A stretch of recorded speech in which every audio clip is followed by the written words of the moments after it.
If we knew more about our sleep, what would we do differently? Would we go to bed at a consistent time or take steps to reduce interruptions to our sleep?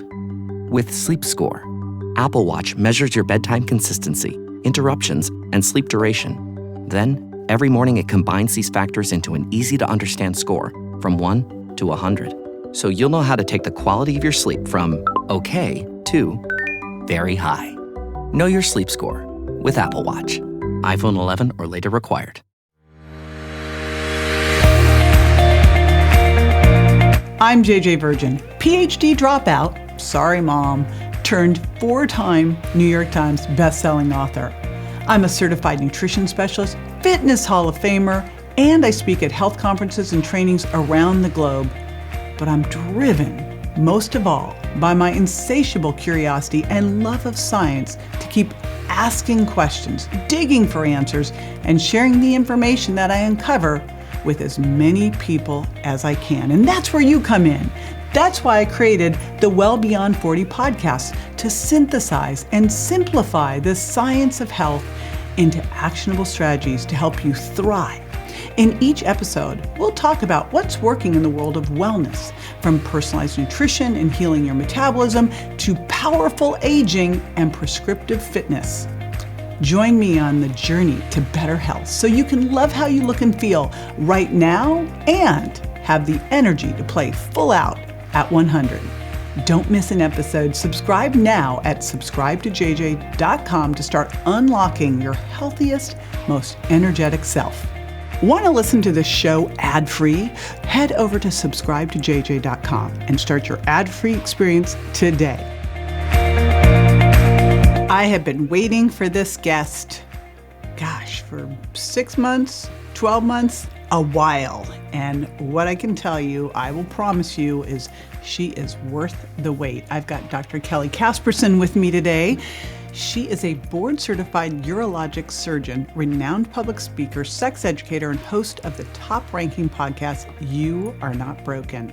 She also has her book out, You Are Not Broken, and you are just gonna love her. I knew I would. She just is, she's fun, she's super smart, and she goes there. She goes into all the subjects that it's hard to get straight answers to. So we are going to be going deep into hormones, especially testosterone. We'll be talking about sex. We'll be talking about sexual desire, all the things. And you're going to understand why she has just dedicated her life to this now, and she's on a mission. So love this conversation. I'm excited to share it with you as well. I will put all of her information. She's got a great Instagram, and again, her book and her podcast. She also has an incredible clinic in Washington State. I'll put all of that at jjvirgin.com/Dr. Kelly, and that's spelled Kelly. And stay with me. I'll be right back with Dr. Kelly Casperson.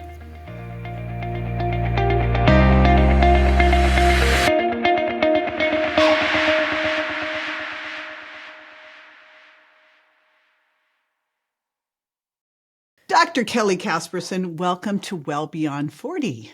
Thank you for having me. Well, I've been waiting, but I know this will be worth the wait. And you just said something off before we turned on the recording. I got so excited, I got a little flustered. And I'd like to just start with this. When I said, what would you like to make sure everybody knows? And you said? That I want to tell women that they aren't broken. And what do you mean by that? So because of our lack of education, and our lack of education about not only adult sex education, but our bodies, hormones, perimenopause, menopause, like what happens in our bodies, most women will think it's just them. It's my problem. It's my flaw. I need to be better. I should have been different. I blah, blah, blah, blah, blah. And it's like, no, you're not broken. You just didn't get an education. And that shows the power of how far education can go in making you feel like, oh, this is part of owning a human body with whatever that might be. Is like, don't internalize it as a personality flaw. It's not a psychological disorder. It's not a I mean, I go to the dentist and I always feel very broken at the dentist. Like if I'm just like a better person, the dentist would go. So I'm like, I get it. Like it's probably just brains, but it's like truly the lack of decent education is what gets us feeling so crappy in the first place. And I see it every day. And the crazy part is, I mean, my friends are all in health space in one way or the other. And literally one of my girlfriends who runs a big institute said to me, I saw her after not seeing her in person for a year, and she looked completely like, she looked so different. And I go, what's going on? She goes, oh, I've just been so stressed and I don't know I'm not sleeping well. I'm just stressed. I think it's the move. I go, how old are you? Just 48. I go, this is not stress, sweetheart. Yeah. I go, here, have one of my estrogen patches. Yes. Yes. We share with friends. We're like literally, I just got back from a trip to Australia with a bunch of people our age. And we're like, who needs progesterone to sleep? You need some? I got extra. We brought extra progesterone. You have to sleep. I know, it's so funny. It's like, what do you got in that stash? When I was 49, my 16-year-old son got hit by a car. And in this story, I've told the story so many times, so I can tell it a little bit like this and not be, sobbing. But he got hit by a car, left for dead in the street. And I'm literally in the hospital with him for 4.5 months. But I'm in the hospital and one of my girlfriends comes in and she's like, here, a doc, she's got thyroid support, adrenal support. She's got progesterone. She's got estrogen. I'm like, what do you need? I'm like, oh, thank God. Totally. I mean, if only we could reframe, right? Like all this, like women giving to others and helping others is like, you don't understand, like taking care of your mothership is the best thing you can do for other people. And it's like, that's a reframe that's due. No kidding. Why are we not like, it's not even, we're not number one on our to-do list. I see quite often we didn't even make it onto the to-do list. It's like, hello. Yeah. Or like we're like the whipping boy for ourselves, right? Like everything else. And then we're like, I forgot to eat today and I haven't exercised. Yeah. And oh, shoot. that exercise, that piece. I mean, I'm guilty. If I could just exist on coffee, like I would, like I'm exactly, it's I'm guilty. I'm guilty also, but yes. we try. That was when my son was in the hospital. I went, you know what? I am going to allow myself to have as much coffee as I want. Yes. That is my one thing that I'm going to let myself do. You can have as much coffee. You have carte blanche to have as much coffee as you want. I was like, this is the power of marketing. The other day, a friend of mine was like, hey, do you want some plant-based energy? And I'm like, you mean caffeine? Oh my God. I'm like, they figured out a new way to market caffeine. It's plant-based energy, There you go. That's great. Getting my plants in, drinking my coffee. Well, I'd love to start with busting just a couple myths because you're a urologist. So you're in a unique position because you're a urologist. Now you're also certified. Now, what are they calling? Because I'm still blown away that OBGYNs aren't trained in menopause. Like I still had to get over that piece of it that seems so strange. But I mean, like it's not in all, this is me being loving on the OB-GYNs. There's 22,000 of them in America. There used to be over 40,000 of them. It's a shitty job and they're leaving. Okay, so we've got 20,000 OB-GYNs in America. We have 80 million women over the age of 40. Yeah. There's like a little even if let's say they were all trained in menopause. That's not enough. And is it just a shitty job and they're leaving because you have to get up in the middle of the night to deliver babies? That's one of the shittinesses. And why wouldn't there be OBGYNs and then like you would think you would just have lifespans, like you can decide which part of gynecology you want to specialize in. Yeah, well, I mean, it's all made up, right? So medicine's traditionally a male-dominated. We all learn from all the men who, by the way, were on cocaine at Johns Hopkins when they invented surgery. Like, it's a long, varied history. But they actually threw delivering babies and gynecologic surgery into one, right? Like that was created at one point, and they have never uncreated that. But one could argue, like, don't you think delivering babies might be a whole separate gig to like surgery in the pelvis?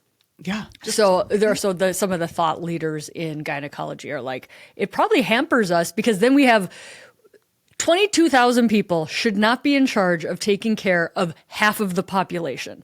It's complete medicine bias that we say like, oh, those are the women's doctors, as if assuming the rest are the men's doctors, right? Like it's absolutely insane. And people are always like, OB-GYN for hormones. And it's like internal medicine, cardiology, family medicine, urology, dermatology. They should all know what happens in menopause because this is 50% of the population. This is not like an air quotes rare woman's issue. Right. I think of just even the psychiatrists. Oh my God, psychiatry. Think 100%. Like obviously cardiologists, psychiatrists, orthopedic surgeons. Like definitely ortho. Shout out Dr. Vonda Wright. We love Dr. Vonda Wright. I just got to spend a week with her in Australia. I still think even as an exercise physiologist, I was telling her I had these women coming in their late 40s and I did with frozen shoulder. I had no clue what the heck was going on. And then when I read her thing about musculoskeletal syndrome of menopause, I'm like, oh, that's what it was. But now you're unique. And, when we look at how many women address, how many doctors are there addressing menopause? And I would be biased. I would prefer to go to a woman because I want to go through to someone who gets what's going on with me. Then we get into urology, which I would think it would get even smaller, like in terms of women urologists and women urologists. 1,000. I know 1,000 in America. One other one. And then you get into a urologist who also has a specialization in menopause. You probably are the unicorn, I'm assuming. Yeah, there's about, it's amazing that the female urologist, of which there's 1,000 of us, just kind of this very cool niche of like menopause and sex med. And there's a decent dozen for how many people are in America? 330 million. Wow. But yeah, I'm by no means the only one. But it's a pretty small niche. The Venn diagram. Menopause, urology, and when we start to talk about sexual medicine, then it's a whole other thing. Yeah. So... And by the way, we all got here because of sex. Like, it's actually a huge issue. Right? Like, how come doctors aren't good at talking about sex? We didn't get taught that either. Are you taught that one in medical school? No, the data actually shows medical schools are teaching less now than they even were like 10 years ago. There's just so and the argument is there's so much to teach. But my argument is everybody has sex except for some people, but we all got here because of sex. And erectile dysfunction, 40% by age 40. Genital urinary syndrome of menopause, 50 to 80% of women. The data is shitty, but the decent data, 70% of marriages break up because of intimacy issues. 70% break up because of intimacy. Yeah, tough. Nobody's like at the courthouse being like, why exactly is this ending? Right? So the data is a little crappy, but from like me pulling together as much different, and I've got friends who are divorce lawyers and they're like, Kelly, it's untreated menopause. It's untreated menopause. So I think of just when I was dating and I was on Match.com. And you could read these men's profiles and you went, oh, not having sex. Not like it was. How could you tell? You can just, you're reading, you're like, I was on Match.com. I don't remember telling that. Women who are frigid and, women who are like, don't, and I'm like, oh, anger. Oh no. Now people would say swipe.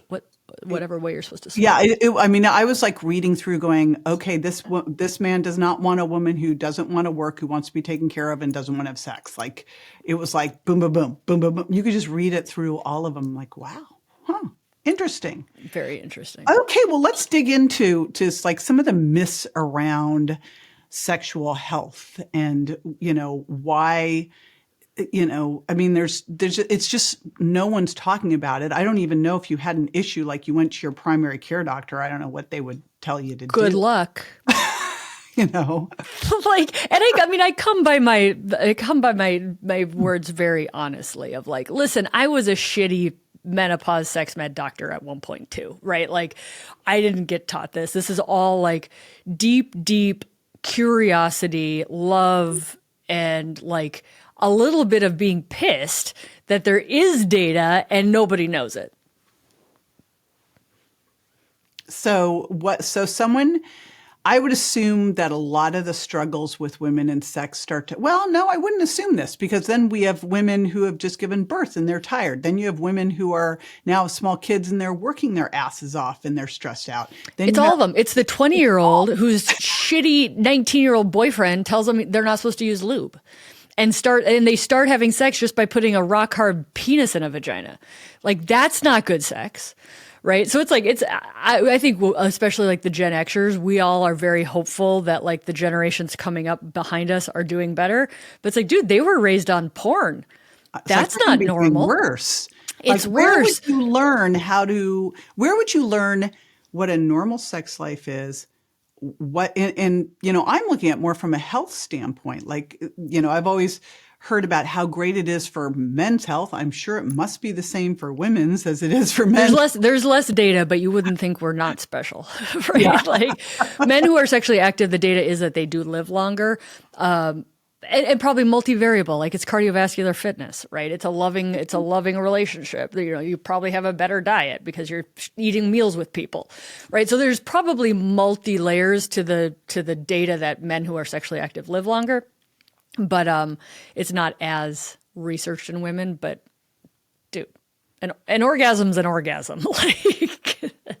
Yeah. But I mean, the sex ed, I mean, I always say, like, if at best you got a disease and pregnancy prevention plan, right? That's what schooling might do. If you didn't have a mom who cared, you didn't get much of a sex education.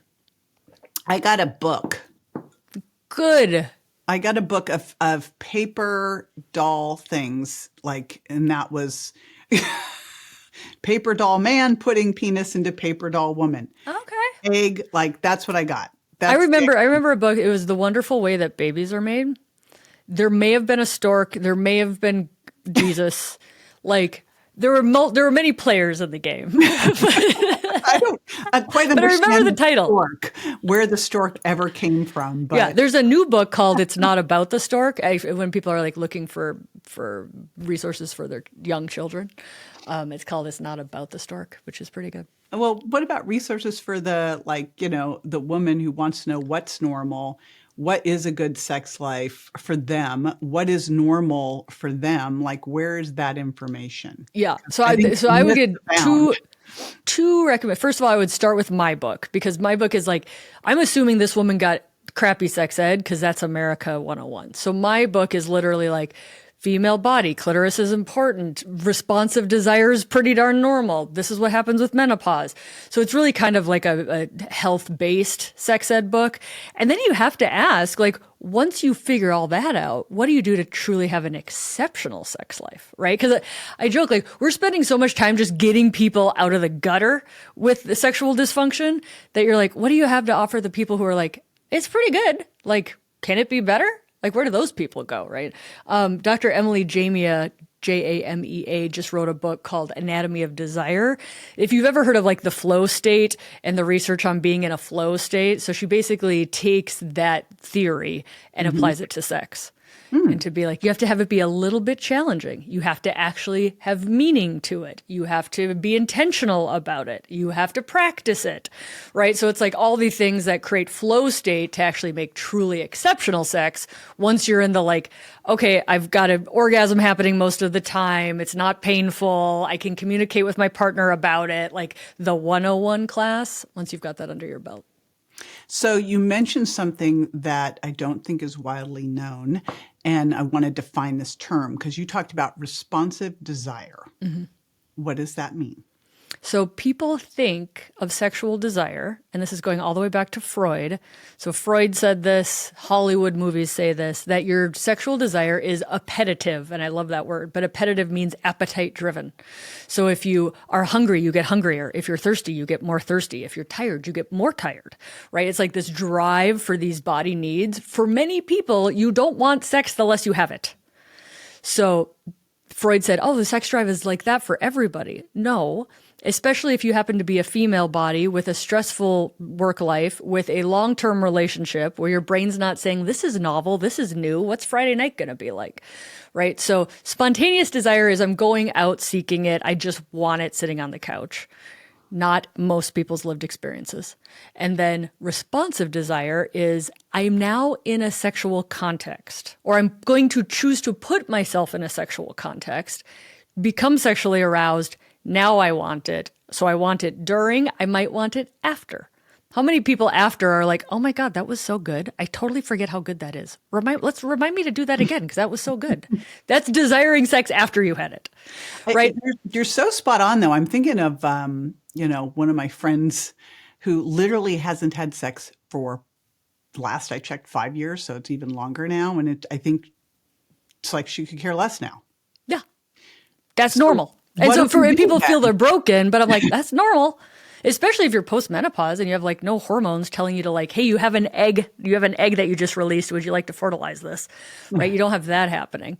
Yeah. And so many people are sitting, and it's the same thing with exercise. And it's the same thing with, for me at least, eating vegetables is like, if I just sit around on the couch waiting for the desire to eat my 5 fruits and vegetables a day and to get my cardio in, like I'm going to be waiting a while instead of like, I'm going to prioritize putting myself in an exercise mindset, chopping the vegetables. And then you're like, oh, I love it when I'm doing it. And I love it after I ate the salad, right? Like sex is not exceptional. It's just like all those other things. But like, don't wait around to exercise because for most people, they're like most Olympic athletes don't have a spontaneous desire to exercise. This is such good information because when I heard the first info about responsive desire, I go, oh, because the way it was presented to me is that men are very easily aroused. Women, it's like takes quite a while to get things going. Mm-hmm. And then this idea that, it's like exercise or anything else where literally you don't wake up and go, I can't wait to go do that. Like I would love to do some high intensity interval training. No, I freaking hate every minute. I really want to get my fiber in first today. Yeah, that's it. Amen. No, forget the big ribeye with the salt. No, I'm going to eat those Brussels sprouts. Right. Yep. Yeah. So what does someone do then? You're in a relationship. You understand the importance of it. You feel great afterwards. How do you get yourself going? Put yourself in the space. Reserve time for it. I mean, you think even like 100 years ago, right? What was like the most thrilling thing that humans could do? Probably have sex, right? Like the occasional alcoholic beverage, but pretty rare. There was no Netflix. There was rare ice cream. Like there was nothing else that was competing with your dopamine. So like sex was the thrill. And now you're like, dude, there's easier ways to get your dopamine going, way easier ways. And so to me, I'm like, it's no wonder that at the end of a long day, you'd rather sit on the couch, eat Haagen-Dazs and chill on Netflix. Like it's easier dopamine, right? But okay, so we're in a committed relationship. We understand sex is good for our bond. We both want to prioritize it. Great. What's the time that works best for you in the week? Is it Sunday afternoons? Is it Friday mornings? Go spend the time. And the only critics of the schedule sex view are the people who they don't want it to be like, and you have to have an orgasm and it has to take 20 minutes and like no goals, just some connected naked time. Prioritize non-sexual touch during the week. Like the more connected you are non-sexually, the lot easier that intimacy is going to be. Great data on that. But yeah, I think it's our petulant desire to spontaneously want sex in a world that's filled with like stress, exhaustion, and easier dopamine. Is like, no, it's not how it works. It's interesting because you schedule everything else. Like, you schedule would you work out as much as you were if you didn't you have to put it in your schedule. You have to prioritize it. You have to say, exercise is important to me. Otherwise it won't happen. And I would view this then, like I'm starting to really think of sex along the same lines as getting good sleep, getting in your resistance training, doing your HIIT training, getting your steps in, getting your I put them all together. Is that a crazy idea here? No, I like it. The only thing I don't like is when you sex is magical. It's spiritual. It's like, it's so precious that when when one is like, and 8 fruits and vegetables and don't forget to floss first. And like when you put sex in with kind of a rote, you lose the like magic of what sex can be. But yes, in the like, hey, if you want a sex life, you've got to prioritize a sex life. Don't be entitled to have something for free. There's this great book called Magnificent Sex by Peggy Kleinplatz. She's a PhD, and she basically like put up advertisements, and she's like, who thinks they're really good at sex? Let's chat. And then she like interviewed them to figure it out. Nowhere in any of these like self-purported sexual experts were they like, spontaneous desire is why I have an amazing sex life. Like, it's not in the top 5 criteria. So I think so many people, women especially, probably because I just talked to them more, they're like, I just don't have sexual desire. So 2 things. Number 1, are you prioritizing it? But number 2, are you having sex worth desiring? And I think that's a very important issue when you just look at the orgasm gap in heterosexual relationships nationwide, which is not getting better with time. What is that orgasm gap? What is it? Orgasm gap is the rate of, so take a couple, we got heterosexual, we got same-sex male, same-sex female, or like the traditional research ones. How often does each person have an orgasm as a marker for sexual satisfaction, basically? So the person with the highest amount of orgasm is the heterosexual male, clocking in mid-90s. Paired with the person, interestingly enough, with the least amount of orgasms, the heterosexual female, clocking in around 60% of the time. That's with a loving partnered relationship. Hookup sex, 7% of the time. Wow. Yeah, what the hell are we doing that for? Why would you even do that then? Why would you do that? Yeah. And then they just feel like they're broken. And it's like, no, you're existing in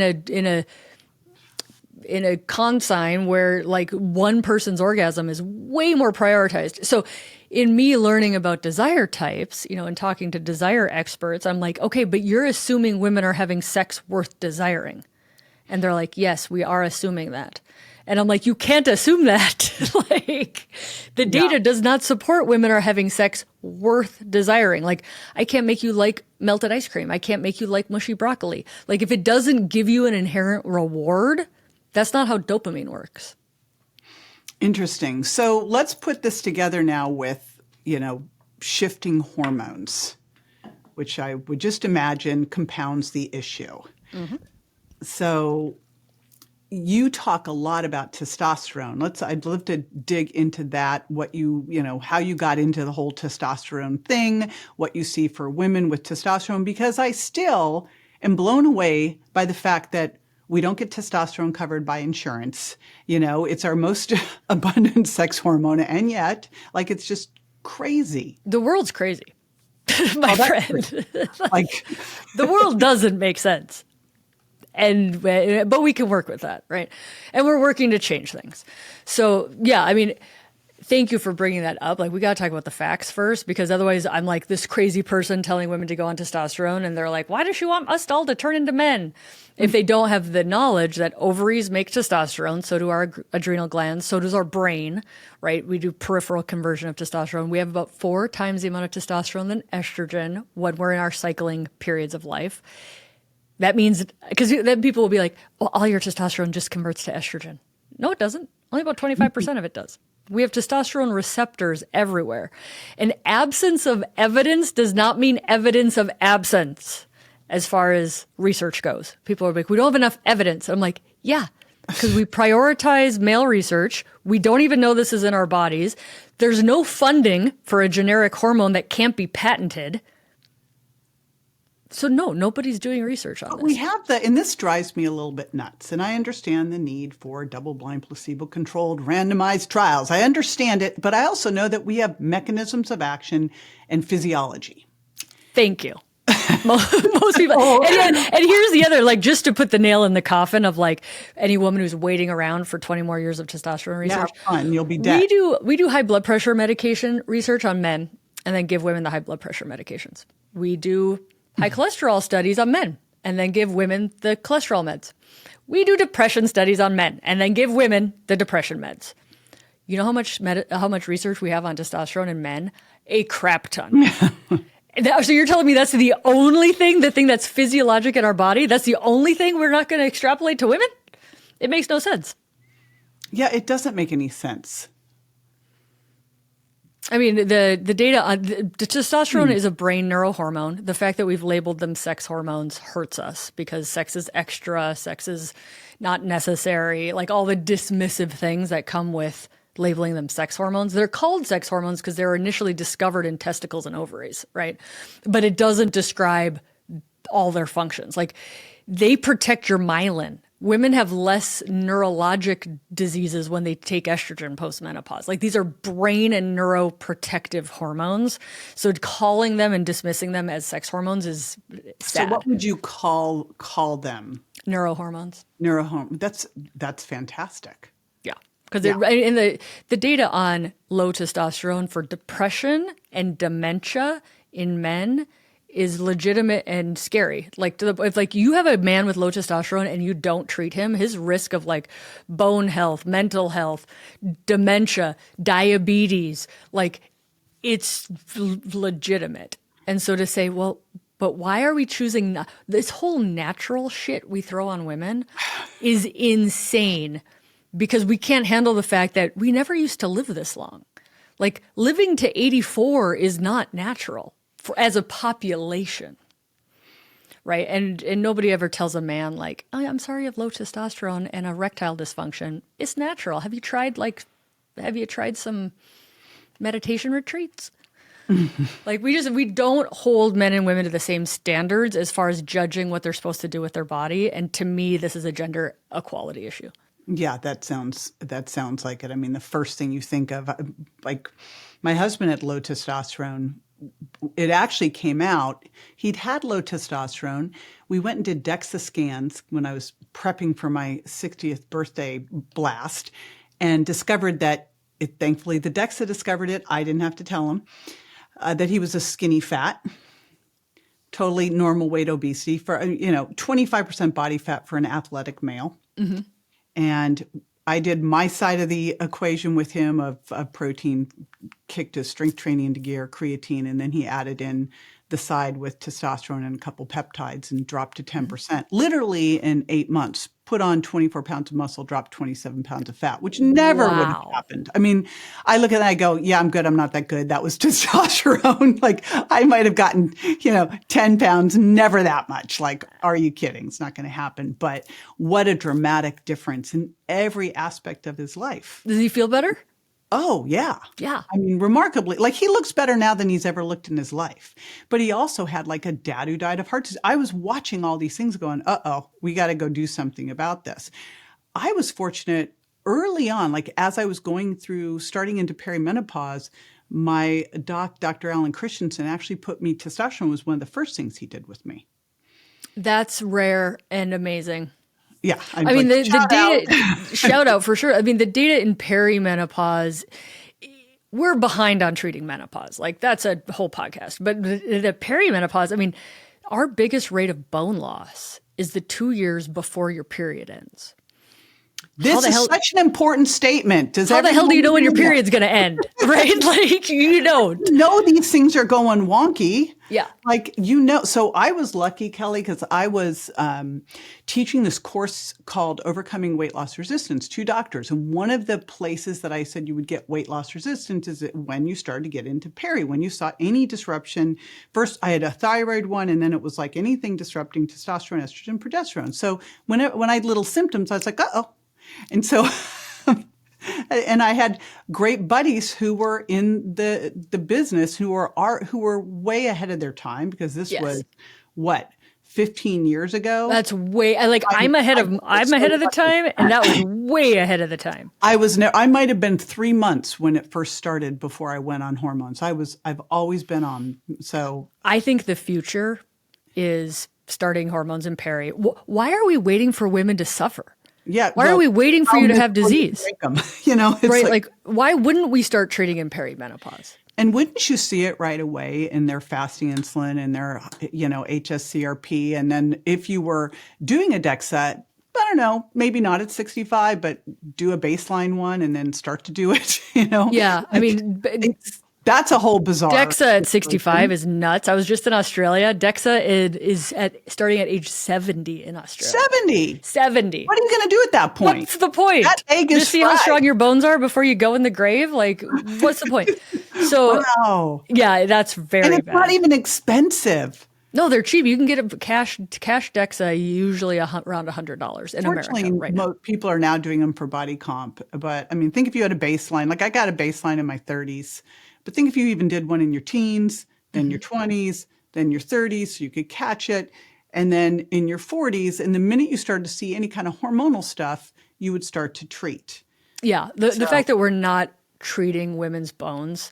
Estrogen's FDA approved for the prevention of osteoporosis. First of all, like for people who think they need permission from the FDA, which is that's a whole podcast episode, but we actually do have permission for primary prevention of osteoporosis with estrogen, which is very exciting. This is how I explain it to people. The body is smart. The body needs hormones. So what's the female body doing? Why are we seeing glucose go up? Why are we seeing cholesterol go up? Well, cholesterol is a precursor to testosterone and estrogen and progesterone. So our body's actually trying poorly. These are compensatory, not so great mechanisms, but cholesterol goes up because we're trying to get some hormones in our body. And then insulin resistance are fat. So a lot of people will say you don't always gain weight, but at least your fat distribution, right? Your body mass changes. My mom called it shifting sands. Shifting sand. I was like, oh, I do not want that. Shifting sands. So adipose tissue, poorly inflammatory, makes estrogen. And so it's like the body's actually kind of smart, trying to eke out some neurohormones when the ovaries have outlived their life. I just like thinking about it that way because it helps it make sense. As other women are like, why is this happening? It's like, it's happening for a reason. Yeah. None of this is different. Once you, going back to what you said, once you understand physiology, once you understand cellular mechanisms, once you understand that cholesterol is a precursor to these neurohormones, it's not confusing anymore. So how would you treat someone walking in then as they're starting to go through all of this? What would you be looking at? What point would you start to treat them with hormones? Where does testosterone fit in? Yeah, well, it's all individualized. I know it's the N of one. So people can start to think. I think just that explanation is so great for people to realize, your body is telling you these things. And yeah. And I love that you said, that whole natural thing, because I literally had a woman crying. I was doing a talk and she came up afterwards. She goes, I'm doing all the things you're saying, but I want to approach this naturally, so I'm not doing hormones. She's absolutely miserable. I'm like, well, I was doing a talk. Saying that about insulin. I know. Or eyeglasses. I'm trying to just see naturally, so I'm not going to use eyeglasses. Like, okay. I did this talk in Texas, and this woman literally redid her kitchen to make a cabinet to hold all of her supplements. That's how into it she was.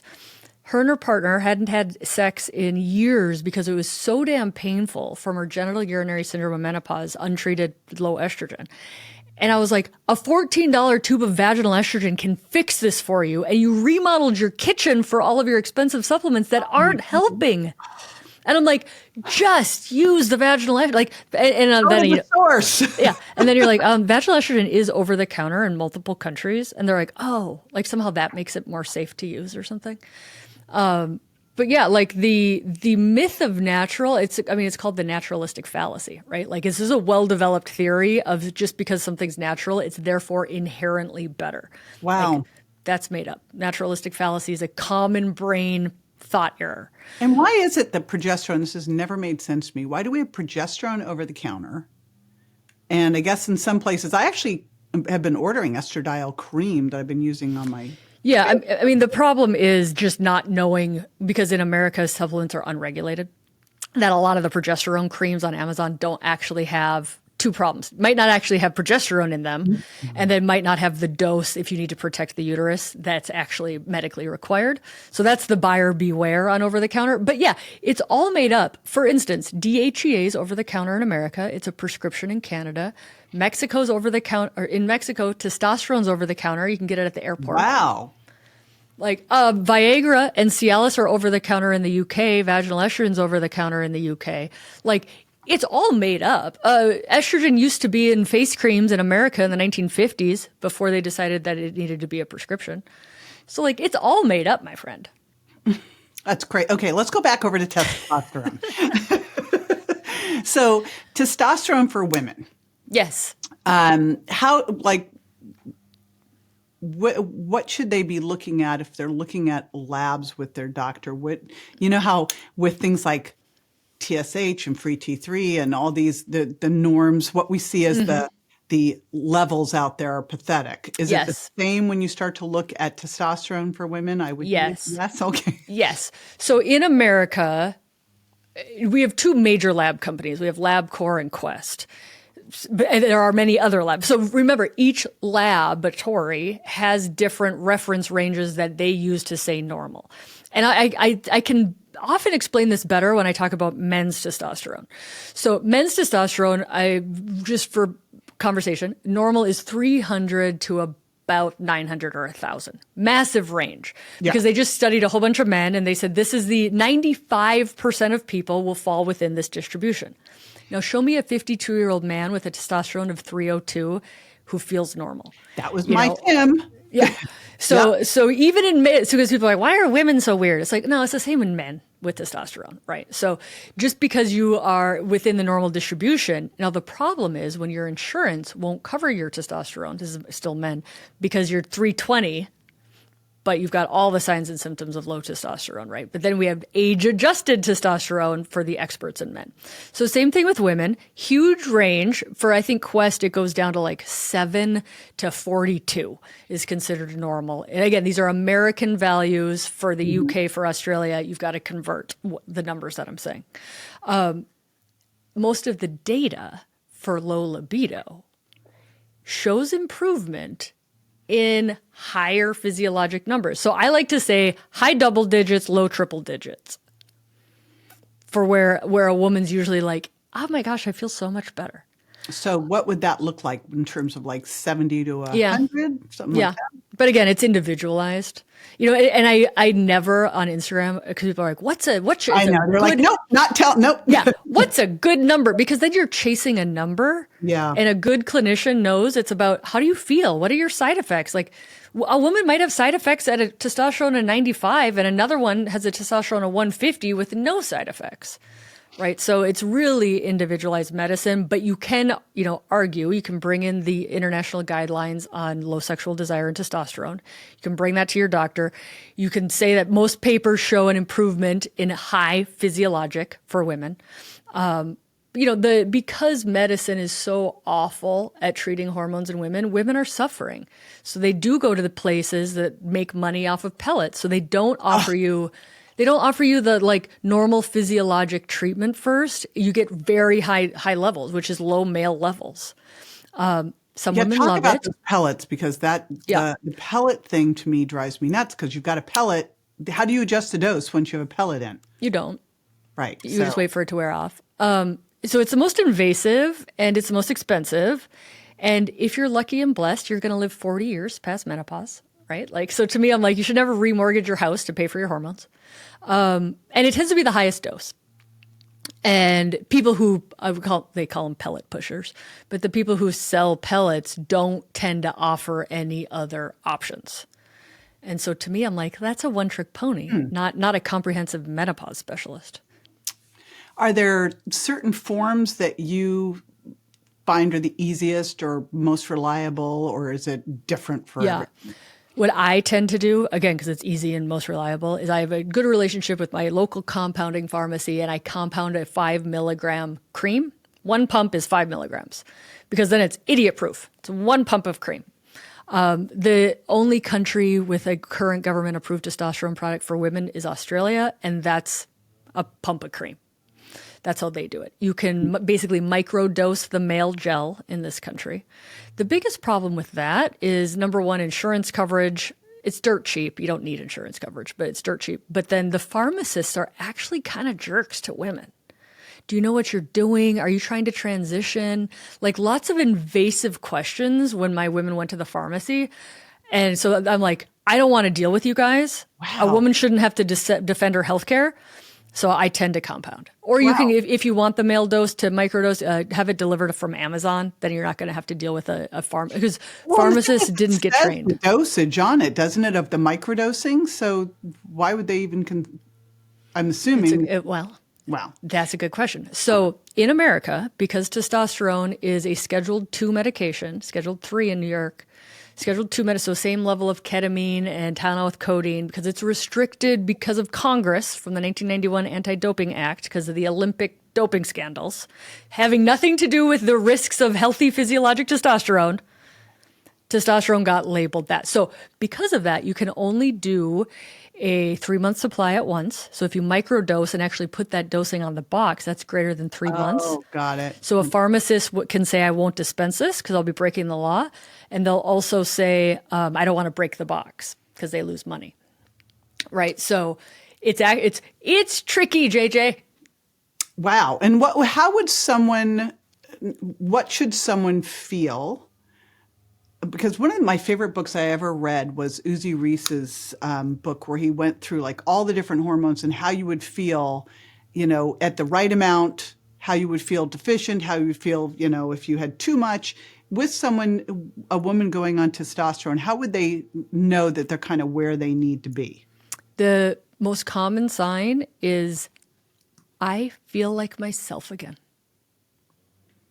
Now, that's very hard to research, but they actually have done it. The not feeling like myself, not NFLM, has actually been researched. And in the perimenopause, menopause transition, about 40% of women say they don't feel like themselves.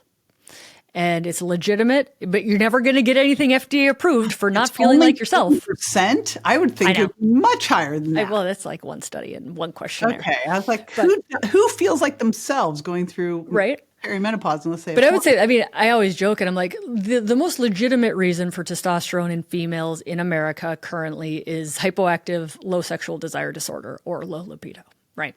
But no woman ever comes back and says, the only thing that's better is my libido. Because that's not how libido works. And that's not how the brain works, right? So most women will say, I feel like myself. I have more energy. I don't hit the wall at 3 p.m. I'm not searching for coffee at 3 p.m. I just feel like getting more stuff done.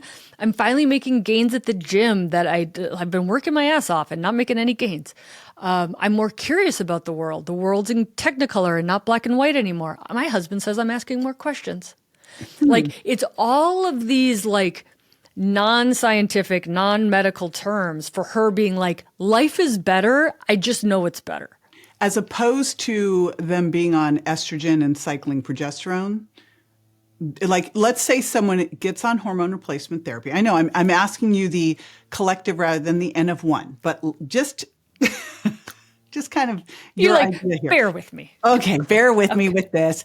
So a woman, because, typically there are a lot of doctors out there not prescribing testosterone.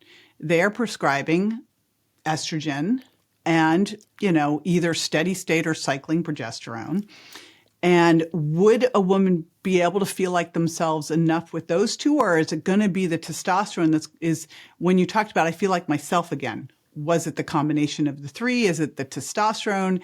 Could they do it without the testosterone? What's the story? And I know I'm violating the rules here. I'm aware. I'm like, how do I answer this without saying it depends? This is why. I'm just thinking that there are so many women out there who are at least now have recovered from the Women's Health Initiative, are realizing that by going on hormone therapy, they are reducing their risk of heart disease, osteoporosis, dementia, all of the things, and having better quality of life. But they're just doing estrogen and progesterone. Mm-hmm. And or if they are doing testosterone, not doing enough. Right. Yeah. It's taken us 22 years after the WHI to get 5% of American women on estrogen. That just pisses me off. Right? So to me, I'm like, it's a big ask to tomorrow have everybody on testosterone. But I do think it's different for everybody. I mean, some people, their sleep, their hot flashes, their heart palpitations, you give them estrogen and they're like, oh my God, I'm so much better. So it's like, one thing isn't the best for everybody. There's some people testosterone doesn't work well with. There's some people estrogen doesn't work well with. And so I think where people like to get me in trouble, not really, but when I'm like, this is all you need is these 3 simple hormones. And then you don't need to eat protein or get your sleep or work on stress or lift weights, and it's like, no, you have to do all the things. Yeah. This will help you feel like doing all the things again. This will help you feel it. And, and it's the same with men. Like men are like, man, I'm gaining weight. I have no energy. And you're like, just go to the gym, dude. It's like, give them the testosterone so they actually have the energy to get to the gym. And then they can do that too.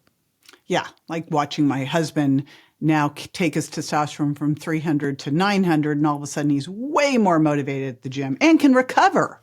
Yeah. Yeah. He's not wiped out after. Yeah.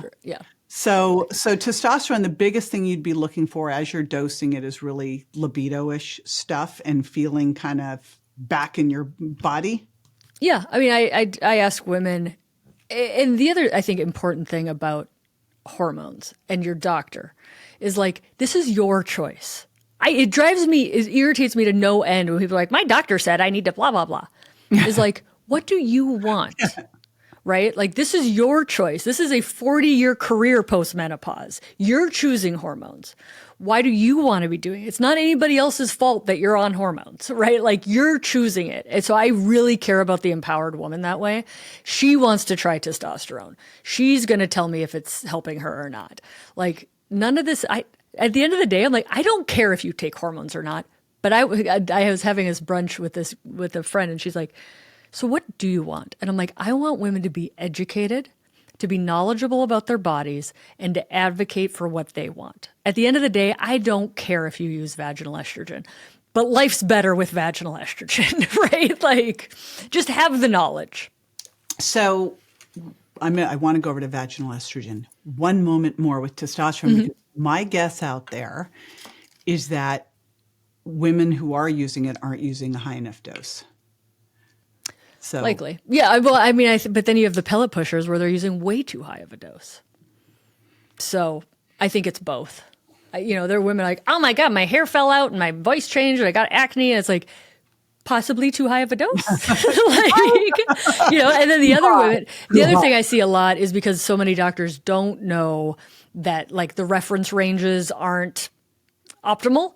Is they'll be like, my doctor says my testosterone lab was normal, or it went up to 40 on testosterone, but I didn't feel anything. Is like, they don't know the nuance of like, women start really getting symptom improvement in the higher double digits.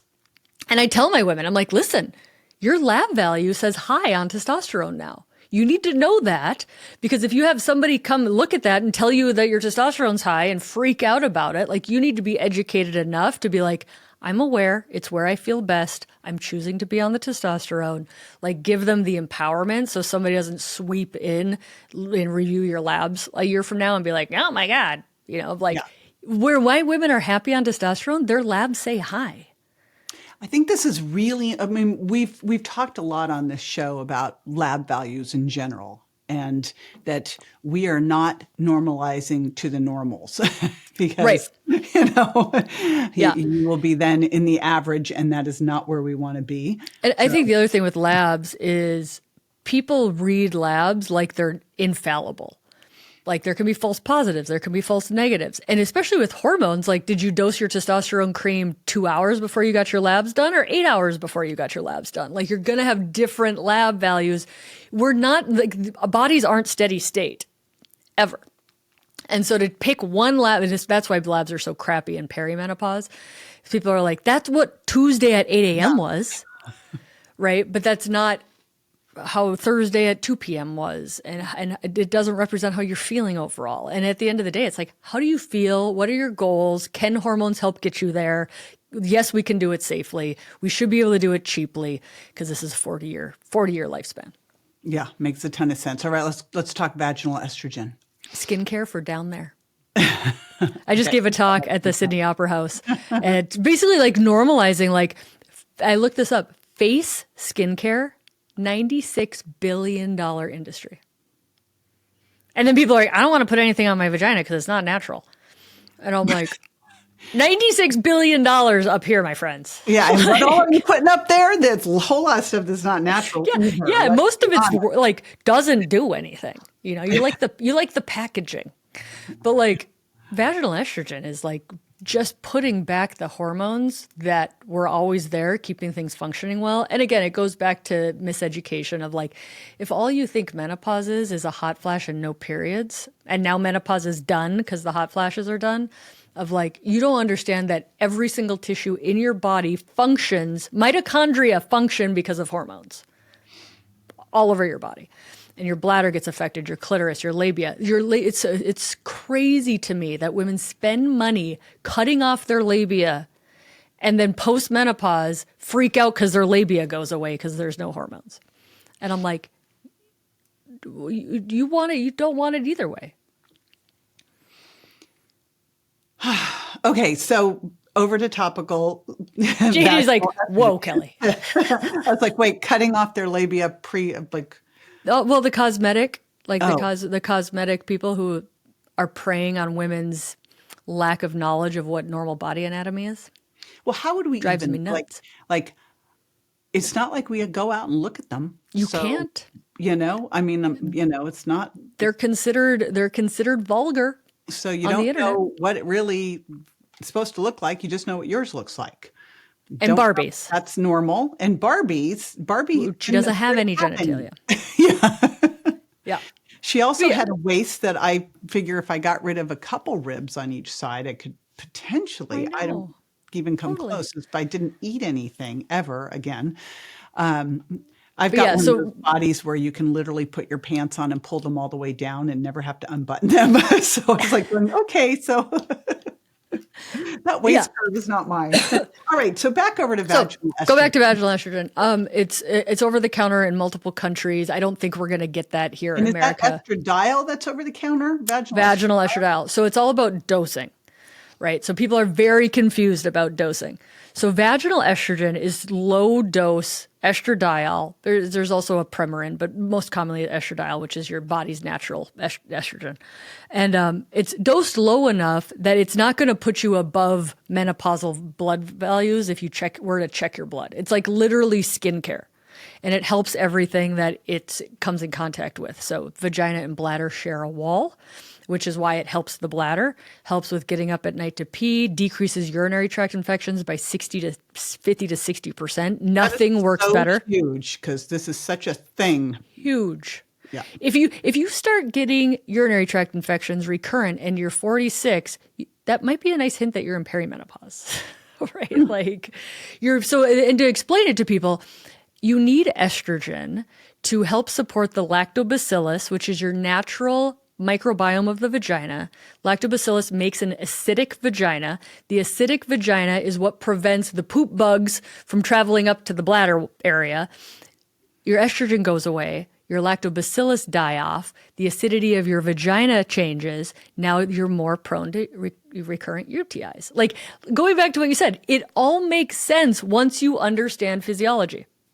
So why wouldn't this just be standard of care then to be doing vaginal estradiol as part of your peri? Well, I mean, the experts think it should be. I'm like, mammogram, colonoscopy, vaginal estrogen, age 50. Like, so, and you floss, you wear seatbelts, we use vaginal estrogen. But I will tell you, I've been around a lot of hormone docs for years and just started hearing about it. So maybe they don't care about your sex life. I mean, again, it's like, I'm a urologist, right? So like my lens is like, I give 10 times the dose of testosterone to men every Tuesday. And I look at labias and vaginas and painful sex and recurrent UTIs every single day. So it's like that. My world in the perimenopause, menopause really does revolve around like, how do we take care of the men? What's the pelvis doing? Like, my lens is just different. It just seems like if someone's coming in for a UTI who's perimenopausal and up, that this should be part of their standard of care.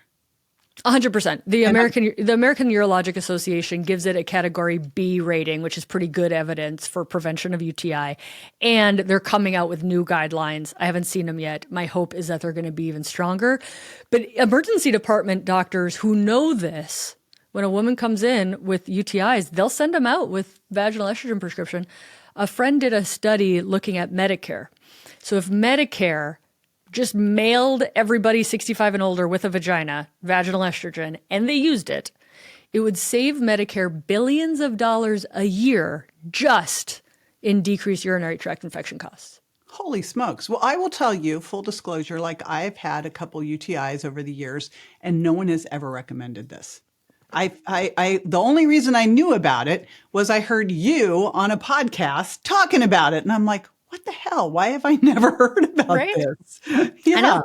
Well, What? most people don't care about the pelvis and female But sex I've lives. had, And like, I'm around like really amazing docs.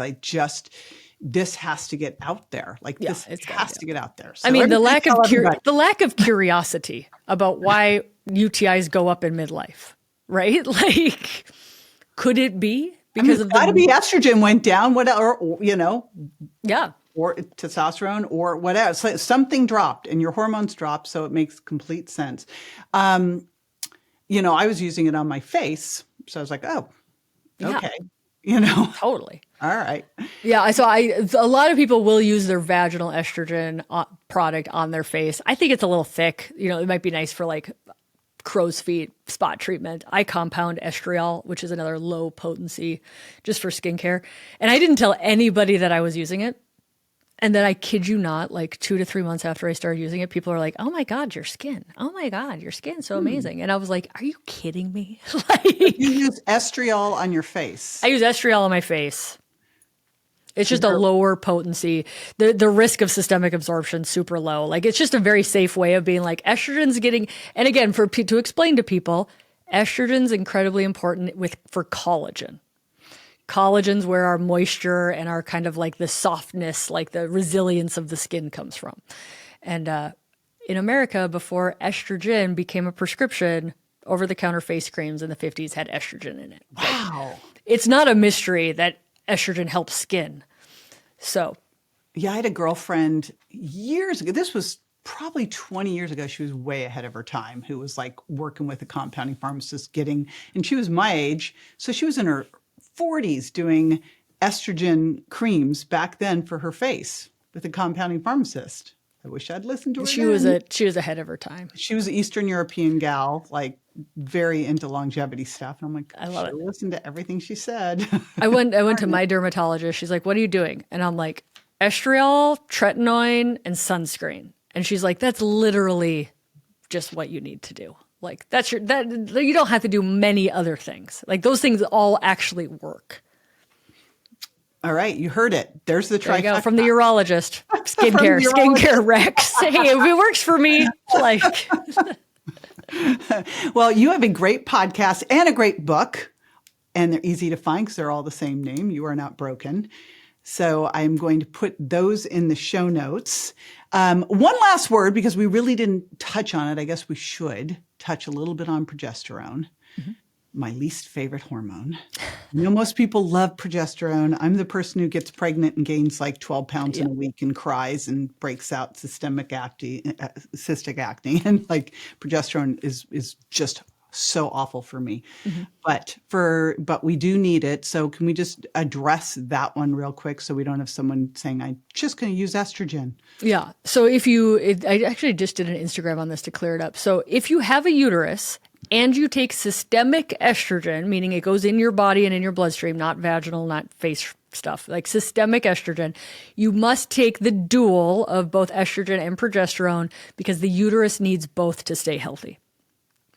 That's that rule. So people took that and said, you don't need progesterone if you don't have a uterus.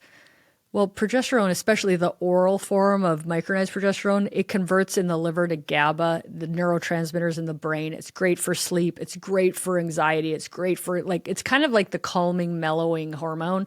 Again, not for everybody. But so I think we're finally getting to a point where people with hysterectomies are like, "Hey, can I try this? Is it safe?" It's incredibly safe. Tons of studies saying it's breast protective, certainly not harmful.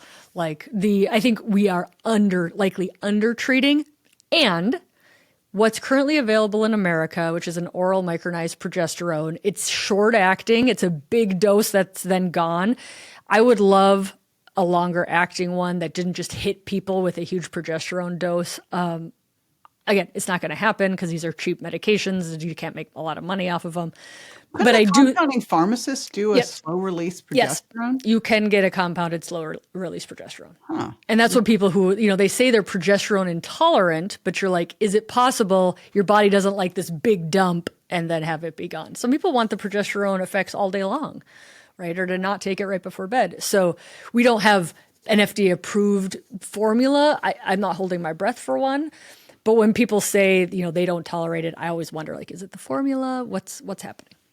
I literally break out in cystic acne, but I do low that's dose 5 to 7 days a month, even though I do not have a uterus.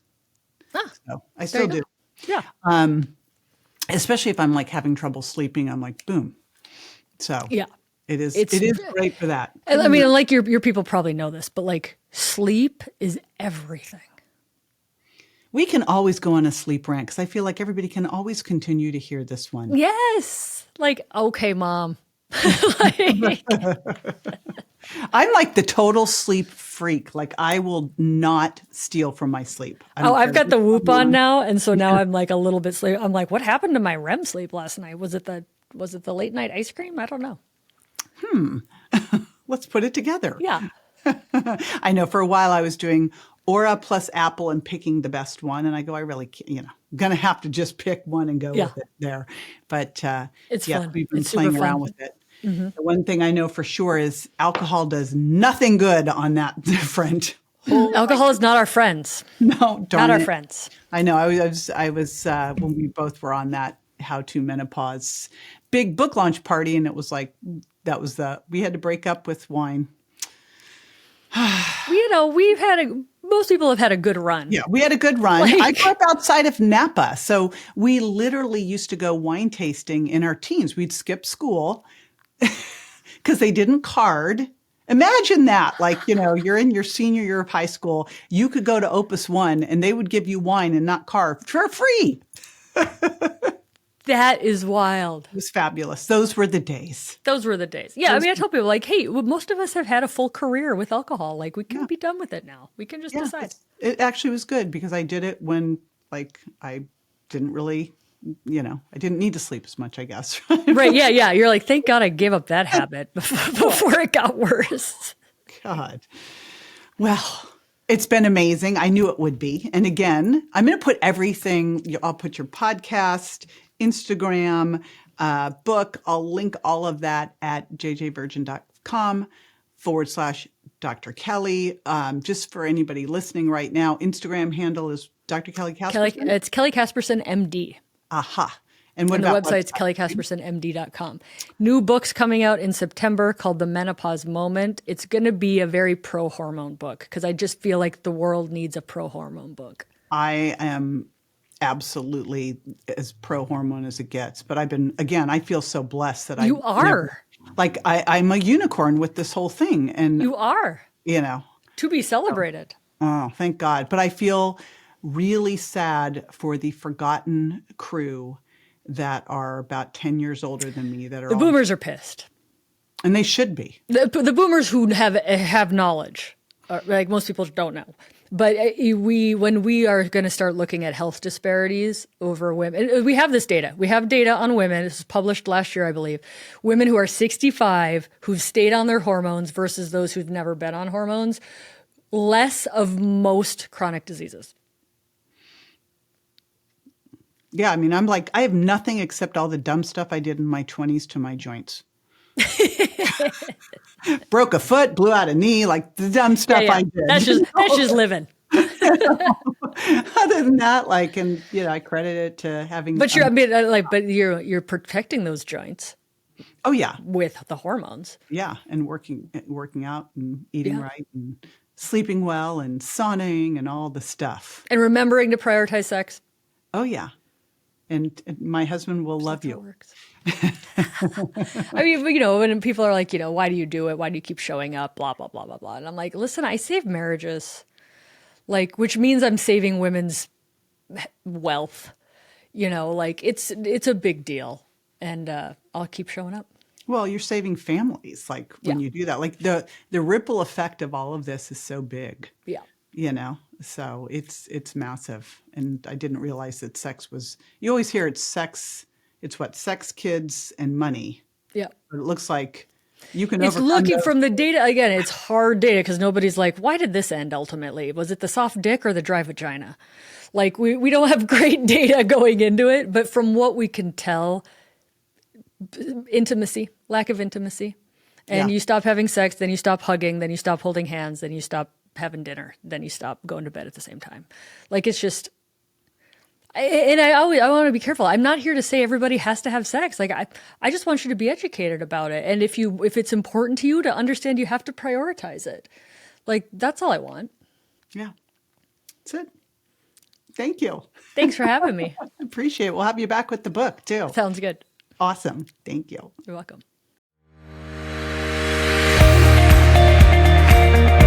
Be sure to join me next time for more tools, tips, and techniques you can incorporate into everyday life to ensure you look and feel great and are built to last. Check me out on Instagram, Facebook, and my website, jjvirgin.com. And make sure to follow my podcast at subscribetojj.com so you don't miss a single episode. And hey, if you're loving what you hear, don't forget to leave a review. Your reviews make a big difference in helping me reach more incredible women just like you to spread the word about aging powerfully after 40. Thanks for tuning in, and I'll catch you on the next episode. Want to listen to this show ad-free? Head over to subscribetojj.com and start your ad-free experience today.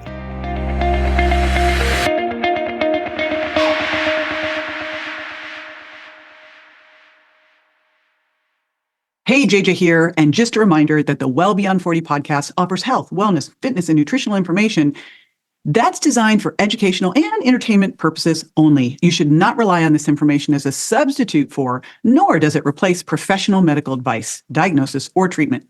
If you have any concerns or questions about your health, you should always consult with a physician or other healthcare professional. Make sure that you do not disregard, avoid, or delay obtaining medical or health-related advice from your healthcare professional because of something you may have heard on the show or read in our show notes. The use of any information provided on the show is solely at your own risk.